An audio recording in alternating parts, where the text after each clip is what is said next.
ओम नमः शुद्धेभ्यः। ओम नमः शुद्धेभ्यः। अहिंसा परमो धर्म की आचार्य गुरुवर श्री ज्ञान सागर मुनि महाराज की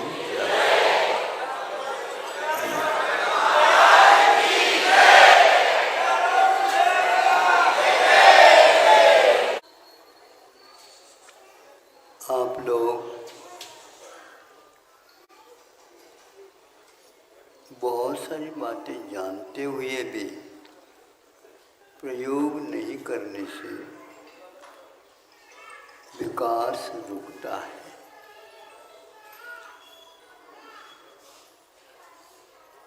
विद्यालयों में पढ़ाते हैं, शंका हुई तो समाधान करते हैं, किंतु प्रयोगशाला में जाकर के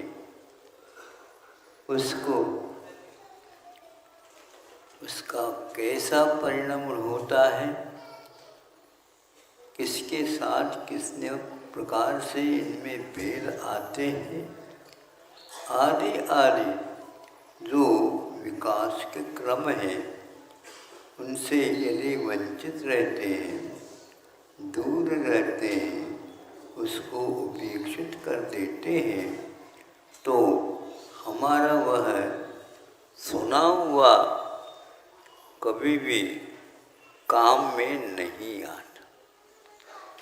इसलिए प्रयोग करने के लिए कई प्रकार की परीक्षा ली जाती है। जैसे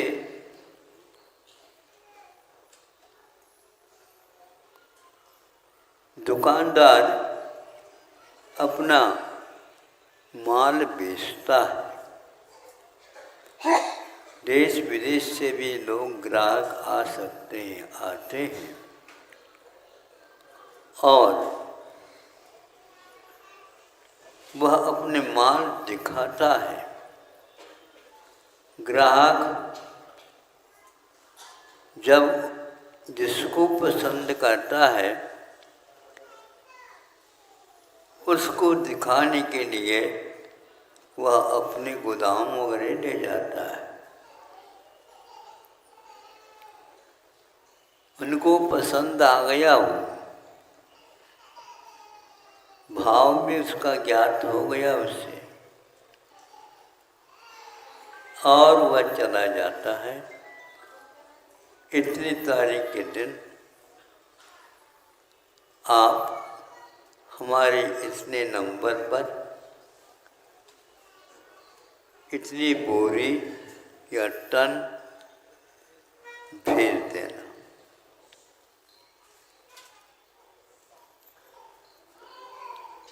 माल को हम अपने हाथ में देंगे तो हम आपको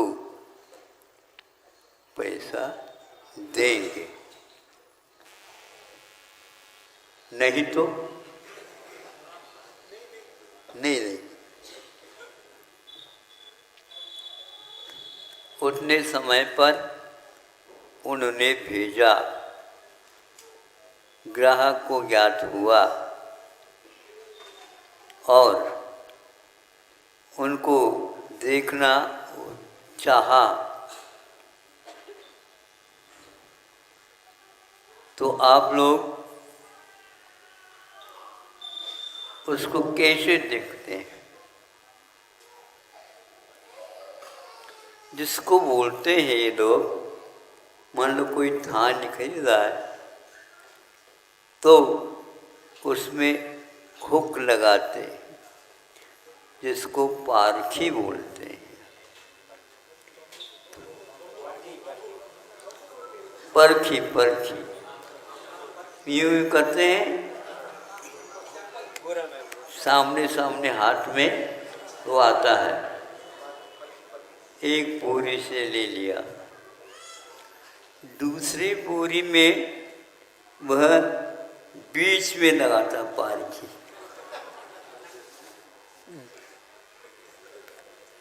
तीसरी बोरी में वह नीचे का निकालता। आप लोग अपनी चीज के तो पारखी बनते हो, लेकिन दूसरी चीज को खरीदना चाहो तो पारखी अवश्य बनना चाहिए। जब वह कहता है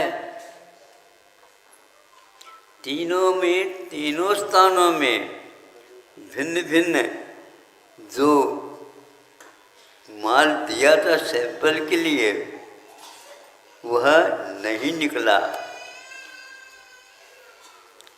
तो कहता है आप वापस, क्वालिटी ठीक है, क्वांटिटी तो है, उसको लेकर के क्या करना। जैसा आपने दिखाया था वह सब दिखावा लग गया। दिखावा का मतलब सैंपल में तो था, मूल बोरी में वो नहीं आए थे। और वो पूरा पूरा जहाज हजारों लाखों टन का वापस हो गया। क्यों? अब क्यों मत पूछो। आपने जैसा सैंपल दिया था, नमूना जुना है कि नवीना है ये बताओ, तो नहीं निकला। और दुनिया में हंसी हो गई, दुनिया में हंसी और हो गई। आपका विश्वास साफ हो गया, कोई बचा नहीं। एक भाव है, एक भाव है, एक भाव है। अब चिल्लाते रहे, यहाँ पर भाव का अभाव है। पैसा तो आवश्यक है, व्यापार तो आवश्यक है, लेकिन उसमें गुणवत्ता अवश्य देखी जाती। चाहे वृद्ध आए, चाहे प्रौढ़ आए, चाहे बालक आ जाए, तो भी आपका वह माल सही रूप से पहुंचना चाहिए। अरे उनके यहाँ जाओ, आंख बंद करके ले आओ। क्यों? सुनो पहले, आंख बंद करके ले आओ, इसका अर्थ बहुत गहरा है। चिकित्सा करने के लिए तो आंखें खुली हुई रहती है, किंतु परीक्षण के समय पर आंखें खुली रहती है।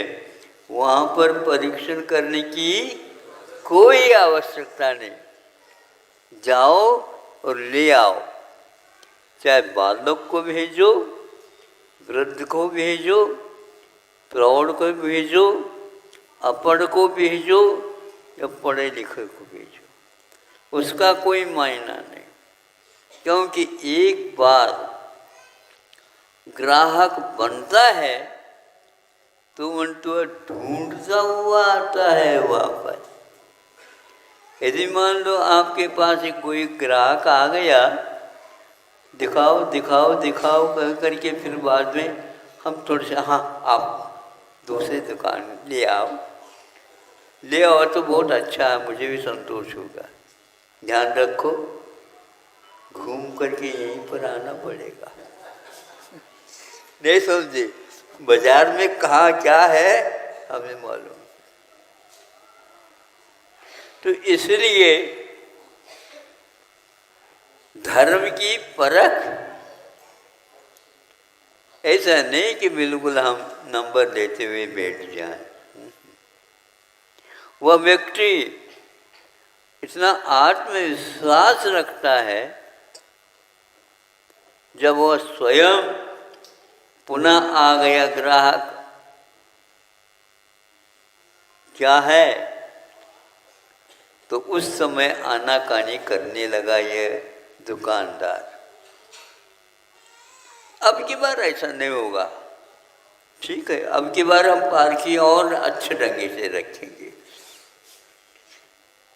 क्योंकि एक बार आपका बाजार का भाव डाउन हो गया, नीचे आ गया, तो उसको ऊपर पहुंचाना बहुत कठिन होता है।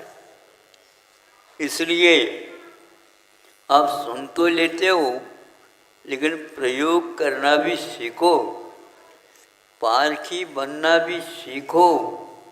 और आज संसार में पारखियों की कमी है ही नहीं, किंतु माल वस्तु क्या है ये यदि बाजार में आप लोगों को ज्ञात नहीं है तो आपकी दुकान सही चलने वाली नहीं है। पहले लोग इतने पढ़े लिखे नहीं थे, लेकिन पढ़े लिखे उनके पास सर्विस करते, क्योंकि ये पढ़े लिखे इसलिए सर्विस करते, अनुभव इनको चाहिए। अनुभव के बिना, बार बार परखे बिना हम उसमें नहीं जा सकते। घी की मान लो किसी के पास दुकान है, क्या करता हो, उसके ढक्कन पर घी घोल देता है, इसमें पर्याप्त हो जाता है। थोड़े बहुत मान लो मिक्सिंग है, यूँ लेकर के, ऐसा नहीं कि शीशी से यूँ कर दे, उसी को तो वह यहाँ लगाता है, फिर बाद में सूंघता है। यदि सूंघने के उपरांत में उसकी सुगंधी नहीं आ रही है तो ऐसे नहीं कि नाक में लगा दे उसको, या तो नाक की परीक्षा कर लो या तो घी की परीक्षा कर।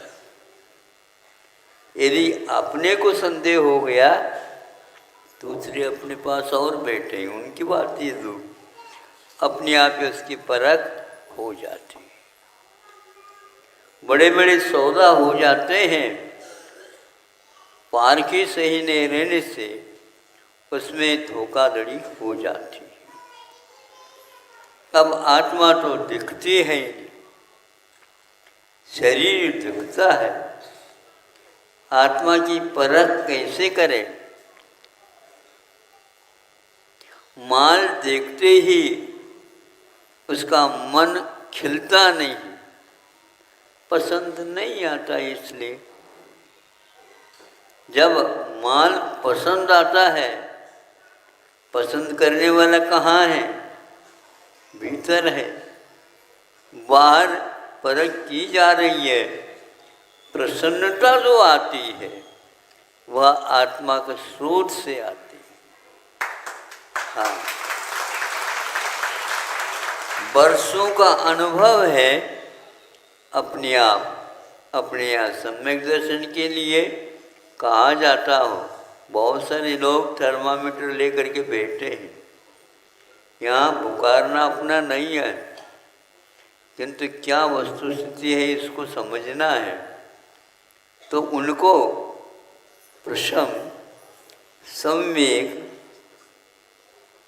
अनुकंपा, आस्तिक आदि और गुणों की अभिव्यक्ति होती है तो उसको सम्यक दृष्टि कहा गया है।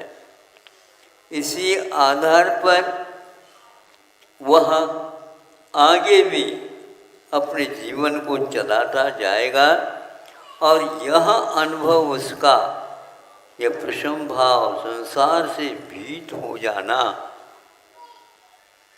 शरीर से प्रतिनिधि हो जाना, ऐसे नहीं शरीर को लॉन्च करके फेंक दो और इसको सुखा दो, नहीं, सुखाने के लिए नहीं कहा, लेकिन पुष्टि के लिए भी नहीं कहा।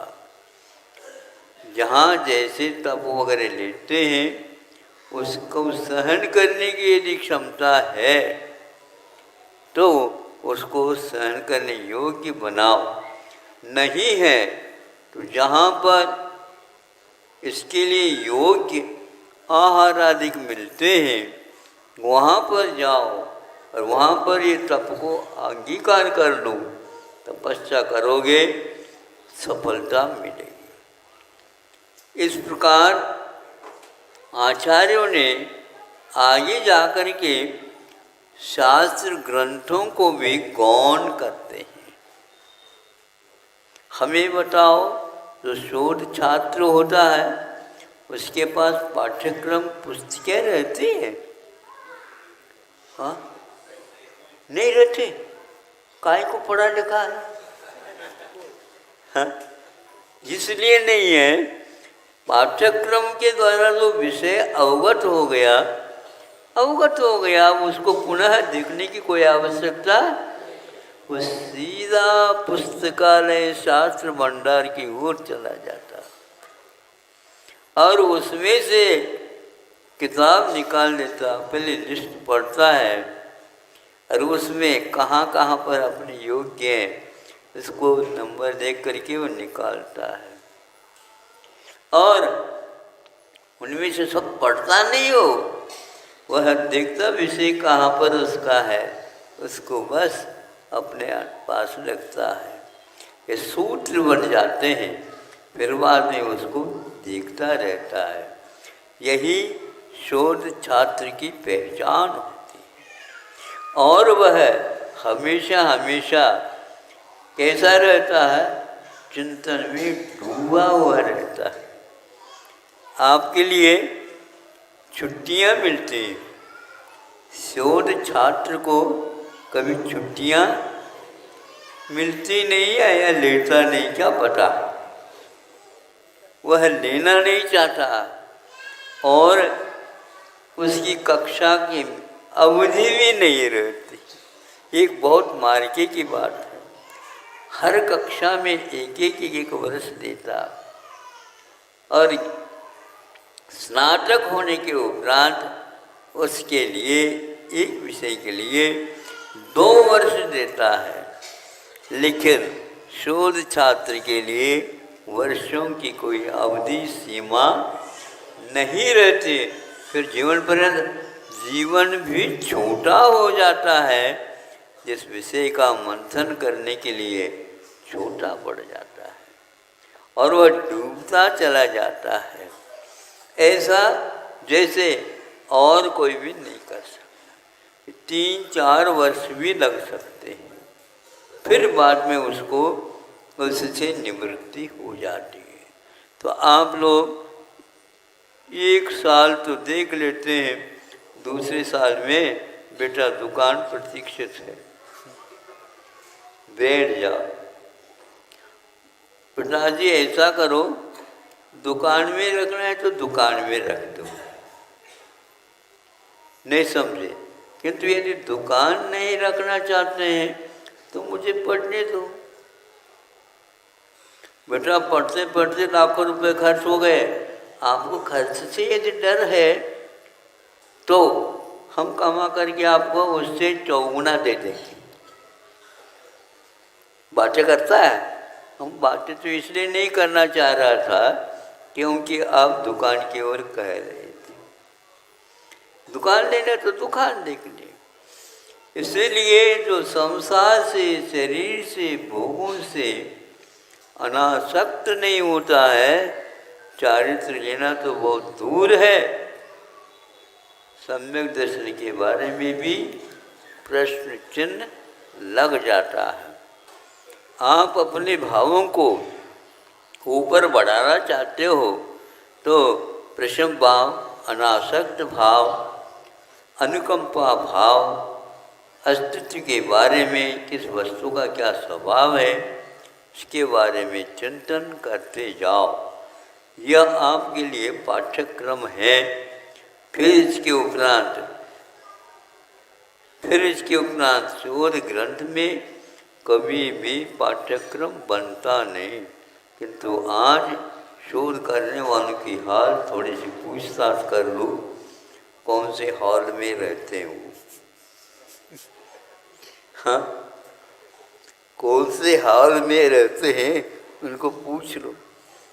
निर्देशक बना करके वह उसी से सब कुछ लेना चाहता है और निर्देशक भी उसके लिए बहुत सारी चीज़ों की मांग रख करके उसकी पूर्ति के लिए कहता चला जाता है। ऐसा नहीं होता।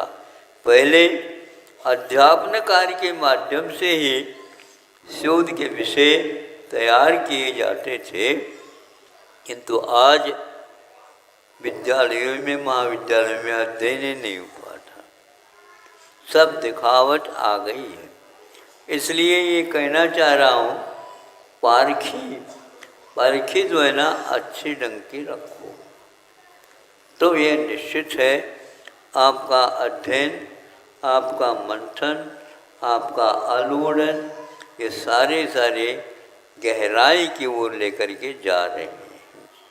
आज के विद्यार्थी नौकरी की तलाश में हैं, उसकी नौकरी की ही गहराई दिखती है और कुछ उसको दिखता भी नहीं। माता पिताओं को तो और कुछ नहीं दिखता, हमने इतना खर्च कर लिया इसके ऊपर, अब इसके बदले में क्या है? बदले में तो आपका पुत्र है, अनुभवी है, वो सब कुछ कर लेगा। रत्नगढ़ श्रावकाचार्य में आया है ना श्लोक, यदि संवर है स्यात्, संवर यदि है तो संपदा की कोई आवश्यकता नहीं है, और यदि वह नहीं है तो भी संपदा की कोई आवश्यकता नहीं है, क्योंकि दोनों में एक प्रकार से बहुत बड़ी भारी कमियां हैं। हम इकट्ठा कर रहे हैं, किसको इकट्ठा कर रहे हो? परमार्थ को प्राप्त करने के लिए अर्थ की थोड़ी सी आवश्यकता तो है, लेकिन इतनी आवश्यकता नहीं है जितनी आप कर रहे होते हैं। इसलिए पहले हमारे लिए सेव्य क्या है, आराध्य क्या है, खाद्य क्या है, इसकी आप परीक्षा कर लो, फिर इसके उपरांत आगे की यात्रा चालू कर दो। परखी का उदाहरण आप अवश्य ही याद रखेंगे। अहिंसा परमो धर्म।